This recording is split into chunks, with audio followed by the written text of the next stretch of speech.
Adventures in Time and Space, transcribed in future tense.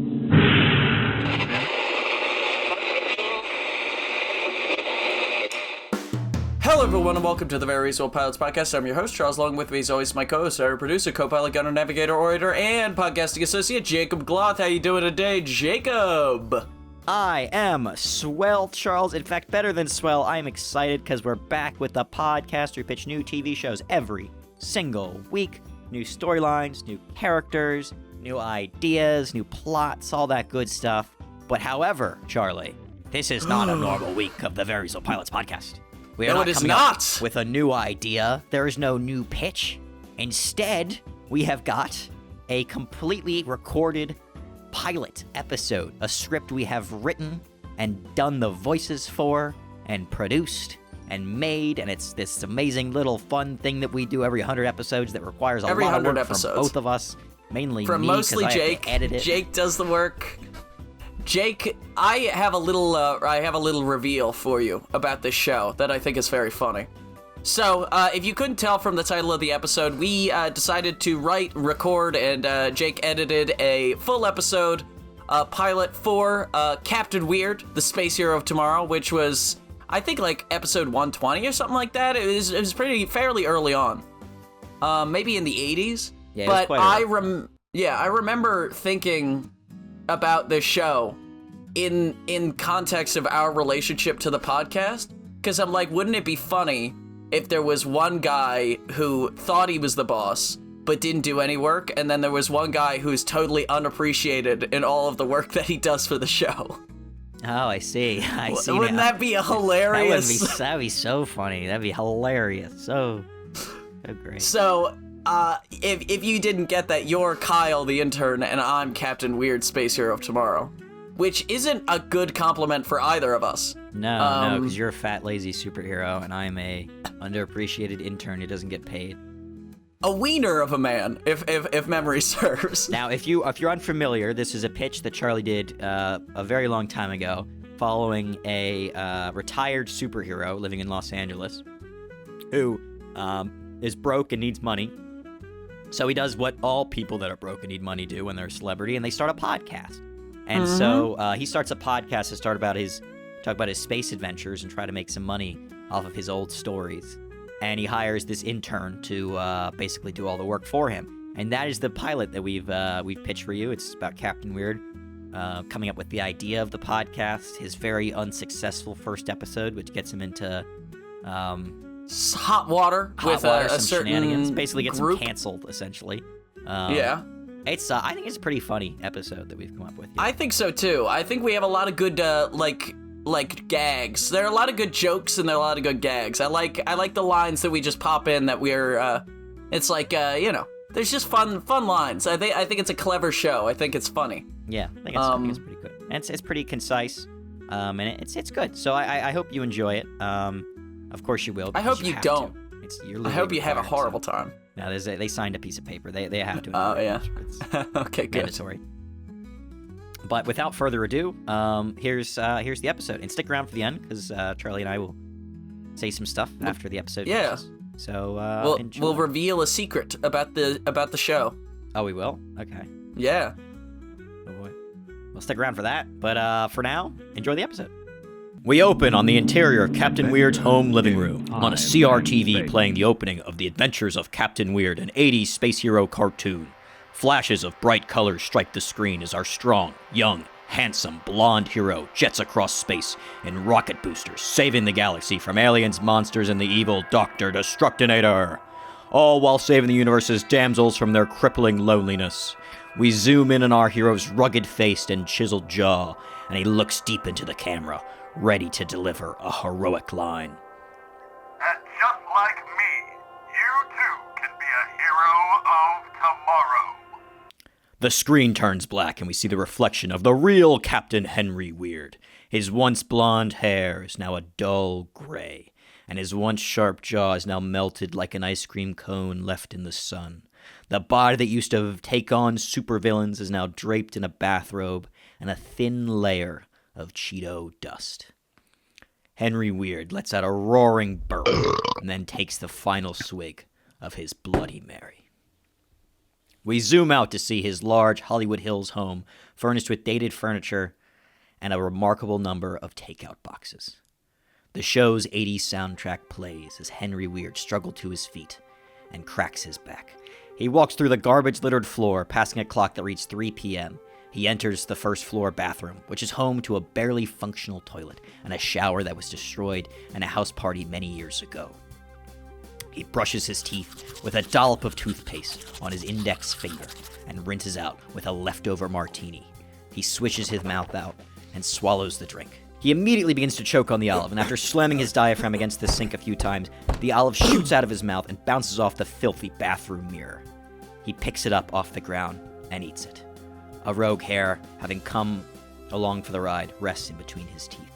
Cut to, inside Henry's fridge, we see his indecisive face as he stares at the depressing contents of his icebox. He swiftly grabs a few miscellaneous items and shuts the door. The Bloody Mary ingredients are lined up on the filthy countertop. Ketchup, horseradish, hot sauce, relish, pre-sliced onions, and vodka. He pours all the ingredients into the blender and finishes with an enormous squeeze of ketchup, giving it that classic Bloody Mary flavor. He starts the blender as the TV behind him shifts to the news, where his old arch-nemesis, Dr. Destructinator, is doing an interview. Well, welcome to the show, Dr. Mark Destructinator. We are happy to have you and very excited to talk about your new hit podcast. Thank you, Ron. It's a pleasure to be on the show. But I must warn you, I will vaporize you and your entire audience if you ask any tricky questions. The pair pause for a moment before bursting out into laughter along with the studio audience. Doctor, you almost had me there, but it really is a pleasure having you on the show. It's an honor to meet one of the most prestigious villains in the business, especially after your new podcast, Discussion with Dr. D, hit the top of the charts. Oh, it's really nothing too spectacular, Ron. After retiring from the villain business, the wife really needed me to pick up a hobby, so I wasn't lazing around the house all day bothering her. Ron and the audience chuckle. No, but really, it's a great deal of fun, and I love reliving those amazing adventures from my glory days. Well, if you want to check out Dr. D's podcast, make sure to... The TV abruptly shuts off, and we zoom out to see Captain Weird chugging his makeshift Bloody Mary straight from the blender. He then takes the leftover sludge and journeys out to the pool. He picks up one of the many discarded disposable vapes lying on his deck and slumps onto a floaty in the pool. As his butt hits the plastic, he loses his grip on the blender, and it falls into the water. Cut to his lawyer walking into the house, kicking over the small garbage structures that have formed on his floor, shouting Henry's name. Henry, where the hell are you fat bastard? Robinson continues to walk through the house, inspecting the mess that Henry had left behind, until he comes to the backyard in the pool.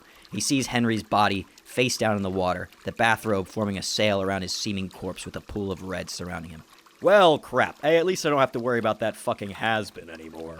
Henry rises out of the pool in a dramatic fashion, gasping for air and holding up the blender as if it were an Olympic trophy, which is now mostly full of red-colored pool water.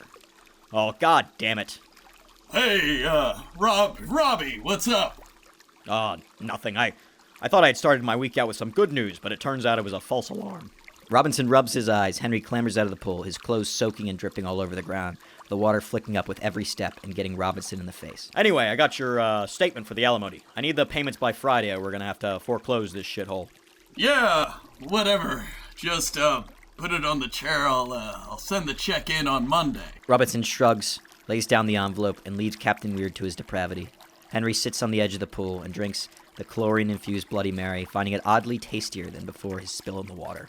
He then moseys over to the chair, sitting on the alimony paperwork. After another big gulp of pool water, he squeezes the bill out from under his ass cheeks and takes a look at it. His eyes skip over the words until he finds the total amount lying at the bottom. Cut to his neighbor Stan, who's clipping hedges. Stan turns to the fence as the sound of glass breaking rips through the air, followed by a boyish whine and a high-pitched squealing sob. We cut to the exterior of a big TV station headquarters. The massive film studio lot lays sprawled out over the hills of Los Angeles. Protesters rally outside, screaming about the use of child slave labor in the latest Monopoly movie. We cut inside, where Captain Weird is wringing his hands in the lobby as studio executives debate inside a closed glass room. Henry watches on from the outside as all the executives smile and laugh. A young intern passes by, and Henry stops the boy. You see that in there? That's millions in the making, kid. Captain Weird is going back on the air. Captain Weird? Isn't that the shitty fucking 80s cartoon where Dr. Destructinator got his start? Yes, I mean, yeah, but also Captain Weird! Yeah, I don't know who that is. The intern then walks into the conference room with a tray of coffees. He jokes with the executives and walks out laughing. See? I told ya. Captain Weird is back in business. Back in the trash can, that's for sure. Who the hell wants to bring back some failed 80s show with a fat-ass old has-been superhero? You should see them in there. The last guy in there doing a pitch was so fucking lame, they haven't had a chance to go through his pages or throw them away. I mean, seriously, he wrote half of it in Crown. Whatever. I mean, at least whatever you pitch will be better than that mess. Henry Weird watches distraughtly as the intern walks away and the studio executives continue laughing behind him. While they light the script on fire and drop it out the window. Outside, Henry reaches his car, where the smoldering leftovers of his script rest on the hood. We cut to the interior of Comic-Con, where Henry Weird sits at a presenter booth, as the doors open and the halls are filled with excited superhero fans. He's got a whole box of dusty merch from his glory days, and a Venmo code taped to his table. Over the loudspeaker, a voice announces the main panel for the day. For all those interested in the Dr. Destructinator podcast live recording and Q&A, you should head to Hall 7 before the doors close. A time-lapse of Henry continually being disappointed by the uninterested Comic-Con goers commences.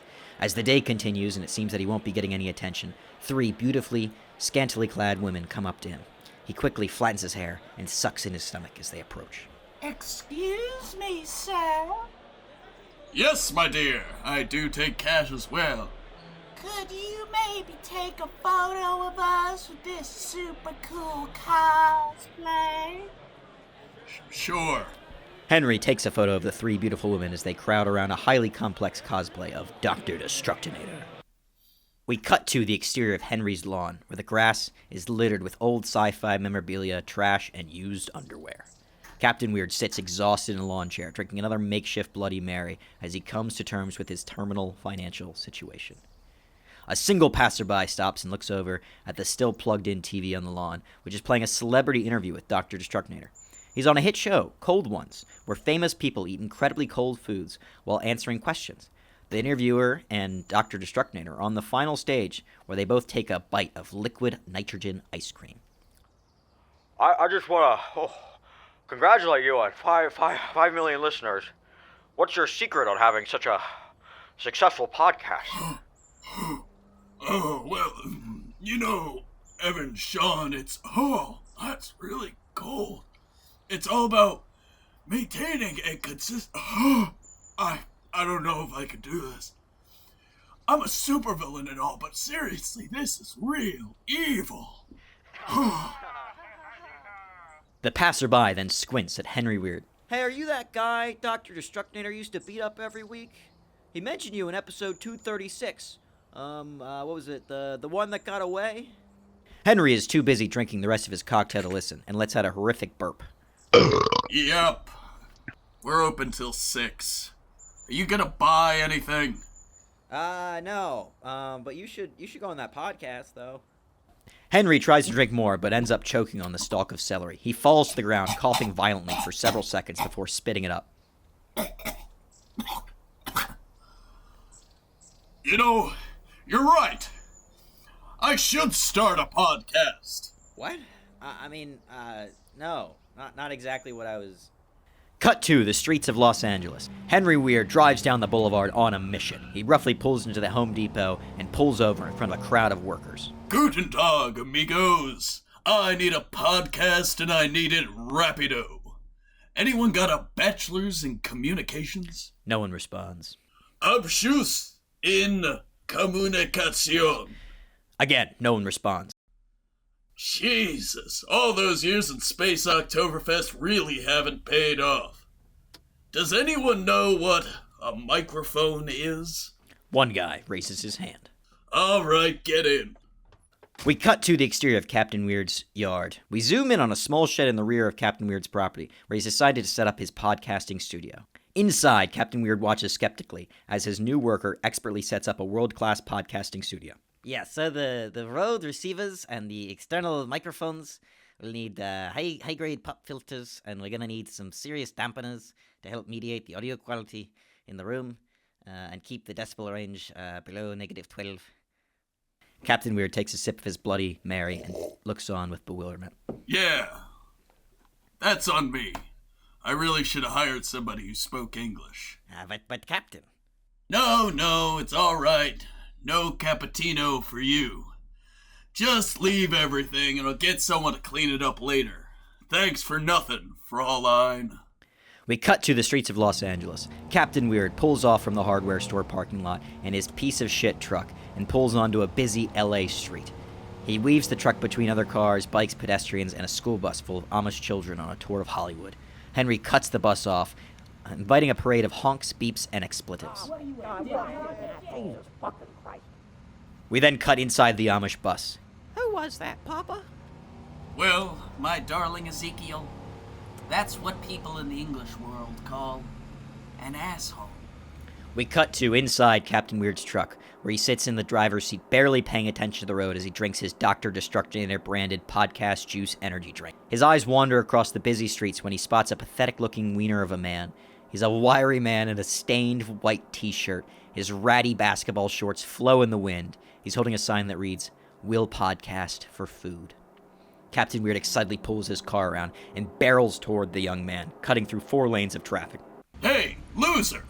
You speak English? Yeah? All right, get in, you're hired. Kyle clambers into the passenger seat. He wipes the sweat from his brow and sits in awkward silence while Captain Weird drives them back to his house. As the car comes to a stop in the parking lot, they wordlessly go into the house. As they enter, Kyle is taken aback by the mess and the ungodly stench the house has built up over the years. Kyle turns and looks at Captain Weird, who stares back at him with his hands on his belt buckle. What the hell are you doing? I thought, wait, is this You're not... supposed to be making me a podcast. Wait, really?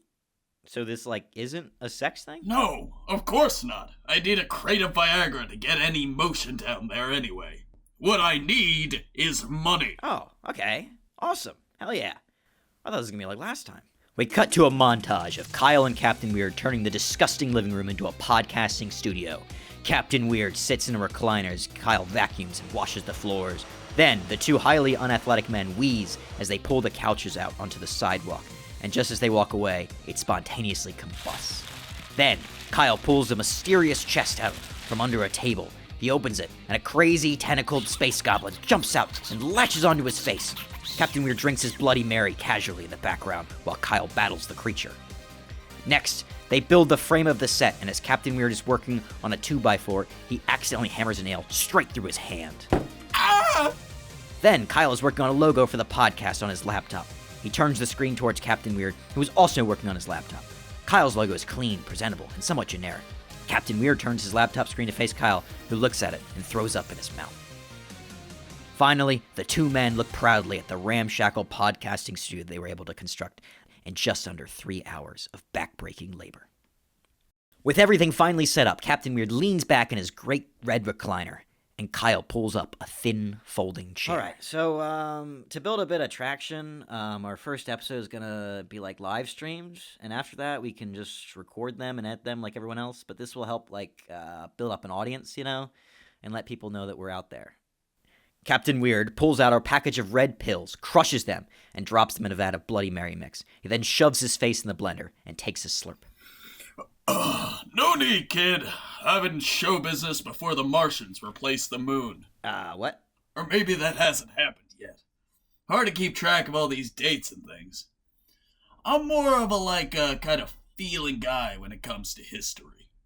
All right, well, I hope you at least remember your own. You ready? Captain Weird takes one last chug of his drink and then tosses the blender across the room. Hit it. The young intern flips the switch, and a red on-air sign lights up. Captain Weird says nothing, and merely breathes heavily into the microphone. All right. So you have to like do the intro now. The what? Like introduce yourself. You know, the intro. We met like 3 hours ago. What? Do I need to introduce myself again? No, not to me, to the audience. I'm not following. Fine. Okay, I'll do it. Hello everyone, and welcome to Captain Weird, Space Hero of Tomorrow, a new podcast about the amazing adventures of the universe's most underrated superhero. Wait, you do have a superpower, right? Oh yeah, X-ray vision. Oh really? Okay, that's cool. Anything else? I can do this little trick with my thumb. Captain Weird proceeds to bend his thumb joint inward in a very grotesque but totally unremarkable manner. Okay, well, X-ray vision's cool. Yeah, the only problem is I can't see through any cotton or any other porous fibers. Okay, that's specific. Yeah, but there's not a lot of cotton in space. Oh yeah, okay, yeah, space. We can talk about that. How's space doing? How's that going? How is space? How is space? It's fucking space. It's really quite boring, I have to admit. Okay, all right, but what's something interesting out there? I didn't realize there would be so many questions. Well, it's a podcast. Yeah, I know. I just thought I'd have to sit here and sell crappy products to kids, like VPNs and dick pills. Well, yeah, eventually, but we have to, like, talk about cool stuff first so people care enough to listen. Shit, yeah, I once did blow off a Zangrovian's fucking with a freeze ray. Yup, shot him, then punched him right in the fucking... Okay, no, wait, I mean, like, God, like, cool superhero stuff, like fighting bad guys and saving the universe. It was more of a shoot first, ask questions, never kind of a guy. Okay, what about Dr. Strucknader, your old arch nemesis? You know, the bane of your existence, your white whale? You have any, stories about him? Well, who? Okay, really? Okay. Is there anything you're not too drunk or too old to remember? Not usually, but I guess, I got it. You're gonna love this. This is a great story. It's got everything. Giant monsters, damsels in distress, and a strange and very lengthy sequence on a casino planet that has nothing to do with the rest of the story. Finally! Okay, that's great. Yeah, so I just landed on Zanow 7. Or was it 4? No, 4 was the one with the lizards that tasted like battery acid. You ate lizards? Yeah, well, only the talking ones. Anyway, I was on Zanow 7. I just landed at the spaceport when I got caught off by this fucking levitating moron. Levitating? Yeah, let me tell you, levitators are the biggest jackasses in the galaxy. It's the lamest, most absolutely lazy, dumbass, worthless, lie-in-your-ass, piece of crap, do nothing, get a job, pie-eating way of flying. I mean, fly like the goddamn rest of us. Either zoom about like one of them superheroes or use a jetpack like a fucking grown-up. I mean, what are you, a fucking child? Seriously? Levitating? I mean, I'd rather eat my own fucking hand, again, than float 4 inches off the ground and call it a superpower. And don't even get me started on those fucking... We cut to the inside of a Los Angeles coffee shop, where Kyle and Captain Weird are waiting in line.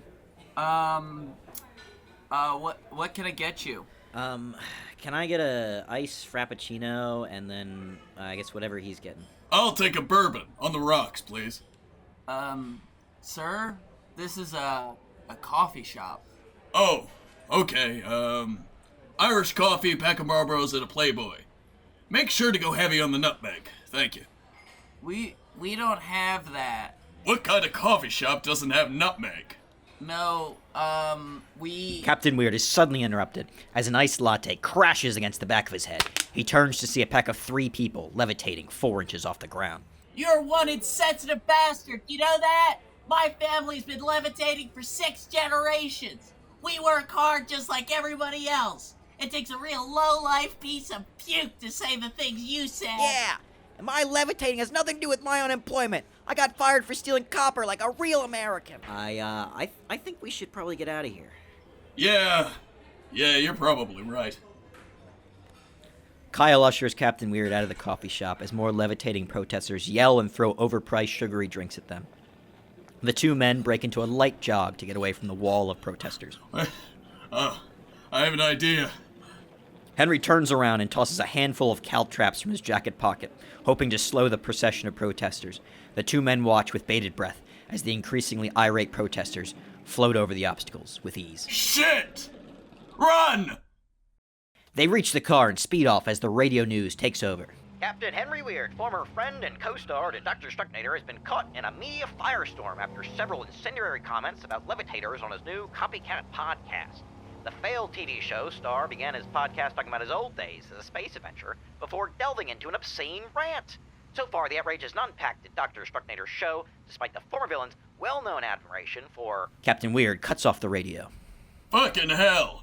Are we making any money from this? Yeah, but factoring in all the cleaning supplies we bought to clean the eggs from the front of your house, we've actually ended up in more debt than before we started. Well, fuck. You're the techie, media-y, boyish person. How do I get uncancelled? Well, you either gotta be ridiculously attractive, and that ship has sailed, wait, like, I don't know, 5 years until everyone forgets, or, I don't know, save a baby or something?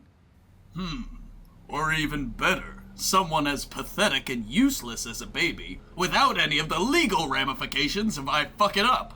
Okay, yeah, but like what? Captain Weird turns to his intern with a toothy, mischievous grin. We cut to a redwooded forest. Captain Weird is dressed up in his full space adventurer suit, though his flabby figure barely squeezes into the muscle-padded costume. He's standing under a tree, looking around, tapping his foot. This is taking too long. Where's the news crew? You're not the one that has to sit in a tree in this frickin' costume. It's like 100 degrees out here. The camera pans up to show Kyle, stuck way up in a massive redwood tree, while wearing a wool catsuit costume. Do you think anyone is gonna believe there's such a thing as a bipedal talking cat? I don't know. Garfield exists. People love him. Garfield can't talk to humans. He walks on all fours, and he's also a fucking cartoon. Yeah, well, so was I. But here I am. Just shut up and start meowing. I think they're coming. A news van arrives and a single camera operator hops out. Hey, are you the, that Captain Weird guy who's gonna hang himself? What? No, there's a cat in the tree. I'm gonna go save it. Oh, okay. I mean, I guess that works too. The camera operator flips on the camera and looks at Captain Weird, expecting something to happen. Well, get on with it. I got a home invasion to film after this. Oh, alright, here we go. Henry triggers his jetpack, but finds that his added weight has made it so the thruster only lifts him 4 inches off the ground. He groans and is forced to climb the tree by hand with only the limited help of the worthless jetpack. He's halfway up when he finally radios Kyle. Yeah, this isn't gonna work. Can you meet me like halfway down? Kyle starts climbing down and ends up meeting Captain Weird about a third of the way up the tree. Alright, I'll hold you princess style and we'll jump off together. Won't we just, fall then? Nah, the jetpack should, slow us down a bit. But it couldn't even get you up here. Yeah, well, this'll work, I think. The pair jump off the tree and sharply plummet to the ground with only minimal help from the jetpack. The camera operator erupts into laughter as the two struggle to their feet. Make sure to check out my podcast. Oh, Jesus Christ. Weird falls back down, head first into the dirt. I was wrong! This was so much better than a C-list celebrity suicide. Alright, I gotta get this to the studio. Call anytime, man. The camera guy drives off as Kyle helps load Captain Weird into the back of the car. Cut to the interior of Captain Weird's home, where he's sitting in front of his TV once again, watching the latest recording of his new, not really hit, but not like a total failure podcast. He smiles and takes a sip of a well-made Bloody Mary. In the background, we can see Kyle putting away the Bloody Mary mix before joining his new superhero friend on the couch. They cheers and then kick back to enjoy the show.